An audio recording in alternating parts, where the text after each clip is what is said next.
as mentioned, we'll begin with a very brief summary of sort of where we are with the war in Ukraine, how we anticipate this developing, and then of course the implications on the energy war, and then therefore the energy outlook for Europe. So very briefly, from a sort of a more comprehensive point of view, from where we began with the onset of the invasion, February 24th of this year, the initial invasion, of course, failed to fulfill the military and political objectives of the Kremlin in terms of subjugating the entirety of Ukraine, overthrowing the Zelensky government, and bringing Kyiv and the entire country under the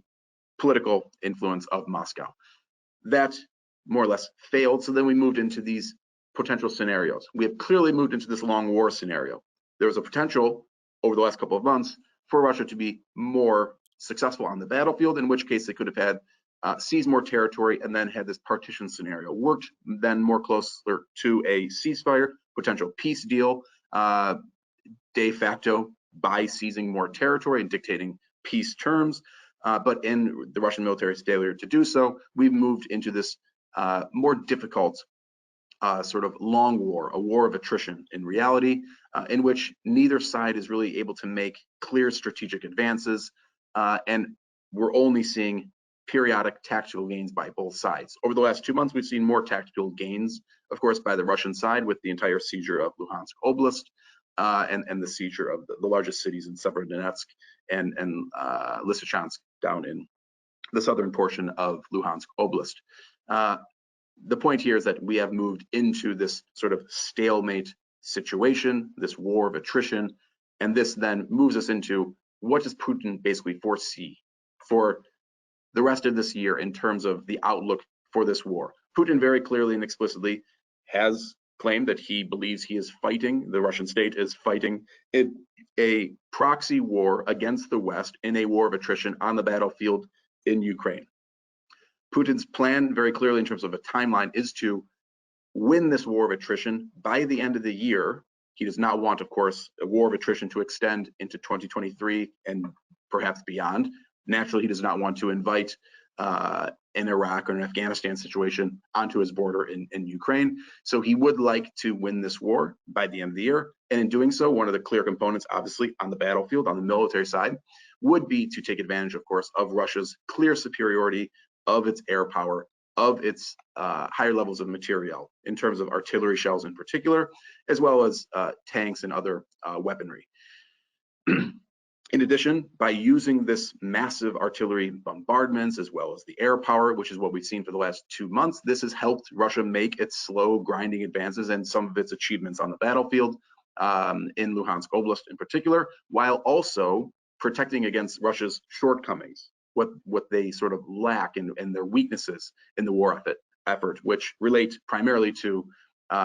sort of the lower levels of manpower, the limited levels of manpower, I should say. So by conducting the war in this way, making these advances, it limits the casualties, reducing infantry combat, and therefore relying more on this air superiority. Now, to be fair, the impact of the HIMARS systems, as many of you have likely seen this acronym, of these basically highly mobile artillery systems that the West has provided, this has helped counterbalance some of Russia's advantage in this area and has reduced Russia's effectiveness of their artillery campaign, as these Western systems that Ukraine is deploying have actually had a worthwhile impact in impacting Russia's supply chains, supply routes, and ammunitions depots of all of this artillery shells. In addition, beyond the battlefield, more broadly in this war of attrition, trying to, of course, destroy the Ukrainian economy, destroy Ukraine's finances by blockading ports, blockading exports with the southern coast blocked off, also bombing infrastructure in the east, but also across the country, and also bombing sites across central and western Ukraine. You likely saw last week the bombing in Vinnytsia Oblast. This, of course, sort of has a psychological impact, right? It not only sort of terrorizes civilians and causes people to sort of stay at home less, spend less money, but also it just deters domestic investment, of course, deters foreign investment, and of course just saps the morale and saps the economic vitality of the country, which in turn makes the country that much more reliant, right, economically, financially,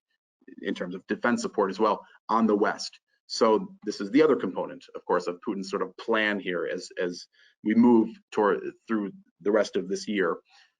in terms of putting pressure more directly on the West. Doing so by, of course, cutting gas exports pretty dramatically, then through all of the pipeline systems going into Europe, driving up energy prices, obviously quite dramatically in Europe in particular, but globally as well. This is causing, as we expect, gas rationing starting in Q4 in Germany and a few other countries, moving to Q1 as well. This will be a very difficult winter for Europe, which Martin will detail in the second half of this webinar. Also, obviously, blockading the ports, driving up food prices, causing food shortages around the world. How would the West respond to that? And then also, in the aggregate, with the US and EU already slowing from the war, this added food inflation, the added energy price inflation, all of this is going to push the EU into a recession, as we're already seeing currently, but also the US, we anticipate, will be facing contracting growth in Q4 of this year and into Q1 of next year. All of this, of course, really trying to break the resolve of the West, which in turn would then cause the West to basically force Zelensky to surrender to Putin's terms, allow Putin to basically dictate the ceasefire and peace terms to Zelensky, as the West would fail to provide then the necessary financing and weaponry support to Zelensky and succumb to Putin. This is Putin's plan. We're not saying that this will necessarily work, and there are severe risks to this plan, but this is how we expect to see, right, the war playing out here through the end of the year. The massive risks for this relate to, of course, Russia's inadequate manpower, which has been a problem since the day of the invasion, and then continuing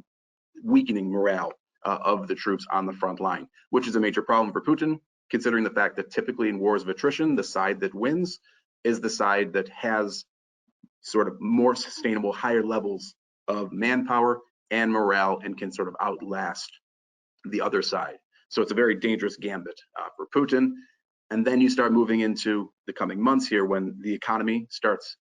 shrinking more decisively in Russia, which of course is going to cause much more sort of pushback against the government, as particularly in a war that seems to be continued to go on almost endlessly, and then also the material shortages, as the Russian war machine is struggling to replace a lot of the cruise missiles, for example, in light of the lack of chips, shortages of tanks, even, and things like this. Hi, my name is Krista Regani, and I'm Marketing Director here at FrontierView. I'd like to thank you for watching a segment of this webinar. If you'd like access to the full video and our latest insights, data, and research, sign up for a free trial with us today. Simply scan the QR code on the screen.